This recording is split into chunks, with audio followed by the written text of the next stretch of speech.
Here today we will figure out why the Romans were the freest people in history by Madagascar. I know that's not the title, but on the whatever I title this would probably be along the lines of that. Alright, so I recently came to the realization that in a lot of my videos, I tend to drop a lot of, like, historic lessons, I guess you could say. Whether I'm ranking the top 10 best Asians of all time, or the top 10 worst Asians of all time, I tend to dive into history here and there a good amount. And for those of you who don't know, I actually love history, okay? Like, it is one of my favorite things to, like, learn about. Like, the Roman Empire. We are completely different. I'm so happy I was in a history class during COVID because our teacher let us just cheat during tests. We were on this before ChatGPT, so we're just going through our notes using Google Peak. And how people lived like 1,000 years ago, that shit is awesome. But here's the thing, okay? When I say that I like history, I'm talking about the actual juicy shit that's actually fun to learn about. And I say that because usually when people think about history, they think about all the boring surface The level War stuff of that they teach about 1812. but then you actually go and do your own research and you're like, oh, holy shit. This was fucking crazy. Like, I'm sure we all learned about slavery in school, right? You know, we all know the gist, racism, white people, black people. Go do your own research. Go look it up yourself and see all the crazy, gruesome shit that happened that we never learned about in school. And if you No, thank actually you. do go and do that, I highly recommend you don't eat anything while it's disgusting, okay? It's crazy. But either way, that's pretty much what I'm trying to say, okay? History can be very interesting and very fun to learn about, but the way schools do it, they just make it boring. Now, to be fair, it is school, so I don't blame them for censoring out all, like, the crazy bullshit that happened. But that exact reason. Could you imagine being in the third grade and you're just in what? It's not history in third grade. It's social. It's whatever history class in the third grade, and you're learning about how black people were just done the worst way possible, and you're just a little third grader. You don't really every time you don't cuss. Well, I'm not sure what kids are like now, but you don't even cuss when you're at home. Every time you still say, "Oh, poop is a bad word," and you automatically just hear about how black people were used as whips to whip each other. That's not real history, but you feel what I'm saying. Like, imagine being in the third grade and learning about that. Ah, yeah, yeah. And then you go home, tell your parents, like, "Hey, Johnny, what'd you learn today?" I just learned how black people were used to whip each other. Is why nobody likes history in school, okay? They only cover the boring shit. As a matter of fact, it was so boring that I would literally do my math homework in my A-push class, okay? And if you're wondering how I could possibly do two subjects at once, I didn't, okay? I just used Question AI. Question AI is a multi-platform AI something. You get to question.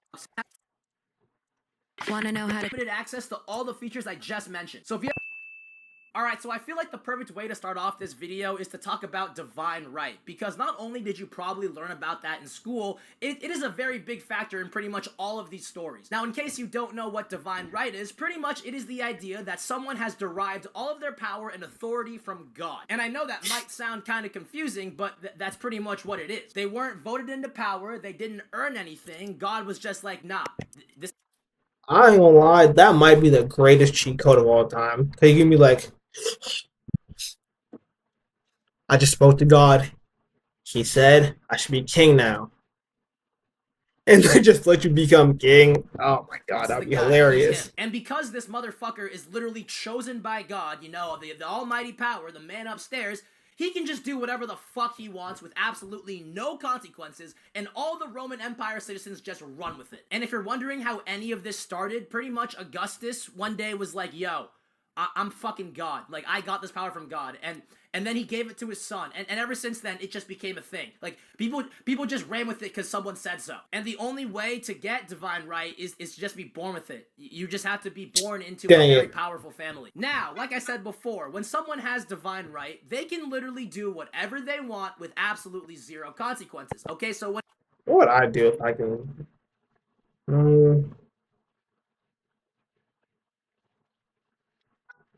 Make people fight animals?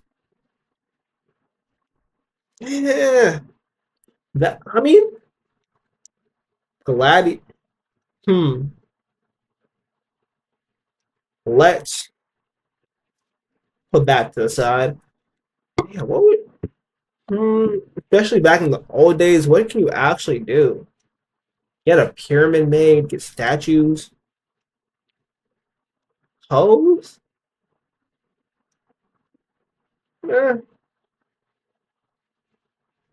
but that's I don't know what would I don't know what I would do. When it comes to popular examples, you've probably heard about people like King Louis XIV, who built Jesus. Versailles and taxed the poor. You've also probably heard about Ivan the Terrible. That God. motherfucker killed his own son with no consequences. And don't get me wrong, okay? What do you Those are all do? very important parts of history that we should learn about, that are important to know. But let's go back to divine right for a second, because these Roman emperors could do whatever they want. But why do these Go back to divine right for a second, because you have all this power but can't get a good night's sleep? God. these Roman emperors could do whatever they wanted. Whatever they wanted with no. They were the fucking emperor. They were the most powerful person in the entire fucking world. Like, I guess in their own world. And they could do whatever they want. So do you really think that emperors were only doing this shit for political and economic and wealth? No. Of Okay, course not. they were getting freaky. These motherfuckers were doing crazy shit. And it also just shows, like, the biggest flaw in the idea of divine right, because the way these guys choose their freedom is just weird. Like, if I was a powerful Roman emperor with divine right, I'd be having chicks, like, feeding me grapes off the step, you know, while I'm reclining, chilling, you feel me? But then you got people like Caligula, who would just fuck. They ain't gotta get the toes. You feel me? I got pretty toes. I'm not gonna show you because y'all ain't sent a check. But yeah, I got pretty toes, but I do got this one stubborn toenail. That's anyway. I would get my toes cleaned. Every girl in the empire.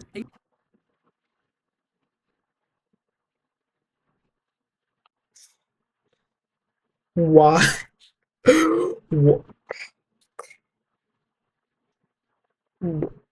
That is a lot of. I mean, depending, but that is a lot of people. Jesus. Including his own sisters. He also built a palace that was made into a fucking brothel, and then made senators' wives and daughters work there.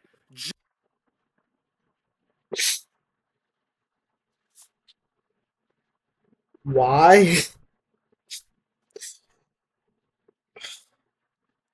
Do you think he just woke up with that idea, or someone just made him mad? It was someone said he got no holes, and then just went on a rampage. And then one of his like advisors said he shouldn't do it. So then he's got his whole wife and family, his all his wife and daughters, to just have to take schlongs to the face all the time. Just because he could. Oh yeah, and let's not forget about the fact that he would just throw innocent men into pits of animals to get mauled and killed for his own entertainment. In public. This motherfucker is a psycho. Now, to be fair, he did get what was coming to him. He got stabbed 30 fucking times. You know, usually I'd say that's overkill, but this guy deserves it. But hopefully that example shows you guys what I mean when I say divine right was just a crazy fucking concept. And on top of that, dude, there was no age limit. You were just born with it. So for multiple years in the Roman Empire, there were a bunch of like teenager fucking emperors, like 13, 14-year-olds who were just the fucking emperor of Rome. This one motherfucker was 9. And it's no surprise that pretty much all of these emperors who were very young died before the age of like 22. Damn. Like pretty much all of them. It's really sad, honestly. Alright, so the next story is actually the main reason I even wanted to make this video. Yeah, I remember learning about him in French class. Didn't his girlfriend get stolen by his half brother? And then his I don't remember. Video, because we're talking about Emperor Nero, who was like the most fucked up Jesus. emperor in all of Roman history. Like, first things first, his rise to power is already fucked up, okay? His mom, Oh, his mother. the king, poisoned the king, and then manipulated her way to get her son into the throne. So Sorry. now you're probably wondering, how does Emperor Nero thank his mom for doing all this for him? Well, he fucking slams her out. He kills her. Apparently she was being way too controlling. He also killed his wife, Octavia. I don't really know why. And then he beat his other wife to death while she was pregnant. Okay, this guy is Just a random question. How did you manage to get it wrong all of these times? No one knows what he actually looked like because this guy and this guy look like they. He looks like he would bully this guy, and this guy looks like he would play rugby. This lacrosse. I can't even see this guy's face because I can't move my camera because we ball on a budget here at the IO show. But based on his chin, he definitely he's definitely a Chris Brown disciple. Just like one of Satan's greatest soldiers. And on top of all of that, he was fucking chopped. But here's where this story takes an absolutely sick turn, okay? Because this motherfucker might be a murderer, he might be heartless, he might be cold, but it turns out he's also just fucking mentally ill. Remember his wife that he beat to death while she was pregnant? Yeah, her. Damn. Apparently he was very torn up about her death. So what does he do about this? Well, he finds a 13-year-old slave boy who looks like his wife that he brutally murdered, then proceeds to have him forcibly castrated and pretend to be his fucking.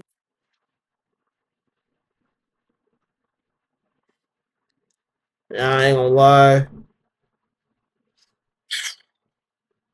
Pack him up, bro. You have to make that a double. You got make that a double side, bro.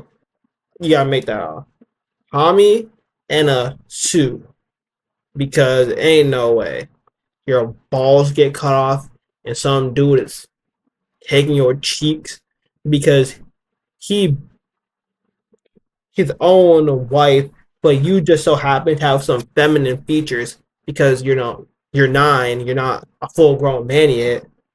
At least in those days, if you were 9, you're pretty much like 38. But anyway, you're 9 and you don't have a beard. You still talk like this. Yeah, I ain't gonna lie. Take one of those knives and then just pack it up. I ain't gonna lie. Wife. They also literally got married. Like, they had a whole wedding ceremony for them.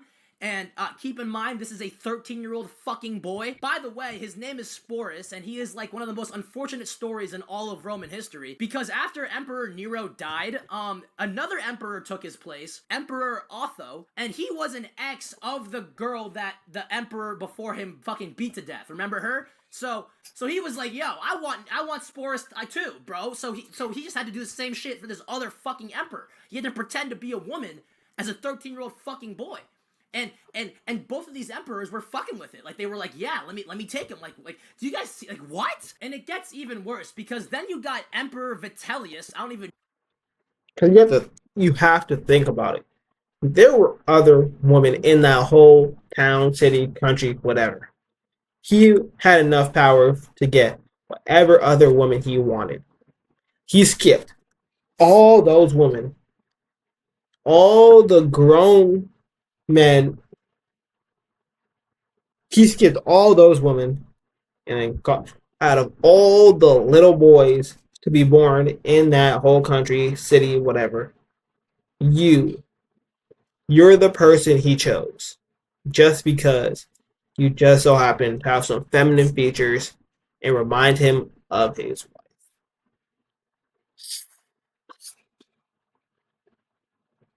wife. No.